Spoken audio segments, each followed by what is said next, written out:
అందరూ మౌనంగా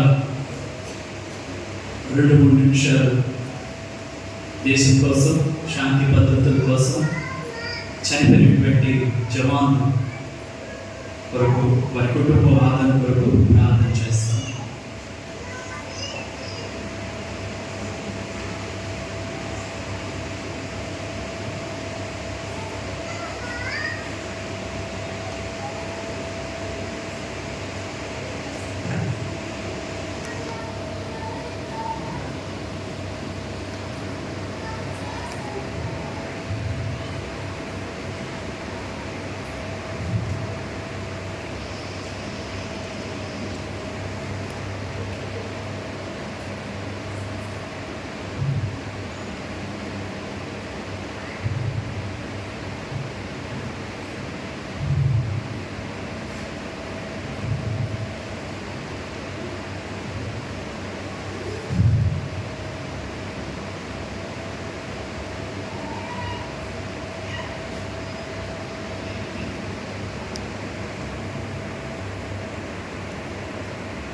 ప్రార్థించుకుందాం. సర్వశక్తి కృపాకరికల తండ్రి, శాంతిని సమాధానం ఇచ్చేటువంటి దేవుడుగా నీవేడుకుంటున్నాం ఆయన. ఈ సమయంలో మా దేశం కొరకు,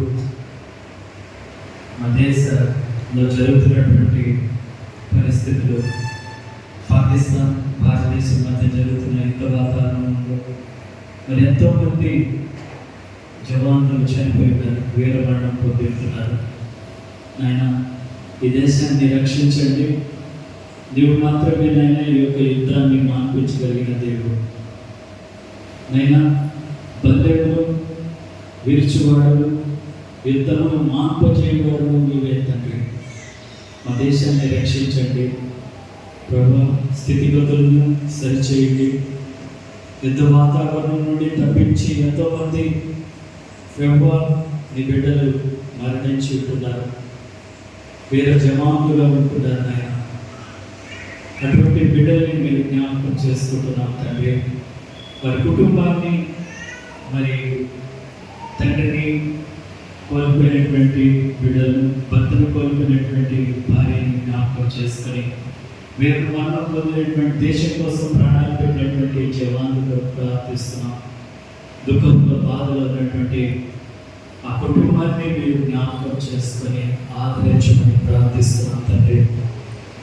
భారత ప్రధాని మంత్రికి పరిపాలన వర్గానికి అయినా మంత్రులకు కావలసినటువంటి జ్ఞానం నుంచి ఈ సమస్యలు పరిష్కరించుకునేటువంటి భాగ్యాన్ని కలుగు చేయమని ప్రార్థిస్తూ నాయన మరి వీర జవాన్లందరికీ కూడా ఆ సంఘం తరఫున నివాళులు అర్పిస్తూ ప్రభువా వారి యొక్క ఆదరణ కొరకు మేము ప్రార్థన చేస్తున్నాం తండ్రి.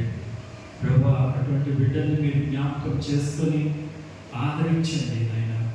నీ కృపా కాపుదల దయచేయండి. దుఃఖంలో ఉన్నటువంటి అటువంటి కుటుంబాన్ని మీరే ఓదార్చి సహాయం దయచేసి నాయన త్వరగా ఈ యొక్క యుద్ధమును మార్పించి నాయన భారతదేశంలో శాంతిని సమాధానము కల్పించండి. మా సంఘం అంతా కూడా ప్రార్థిస్తున్నాం తండ్రి. యేసు నామములో ప్రార్థించబడుతున్నాం తండ్రి. దయచేసి కూర్చోండి.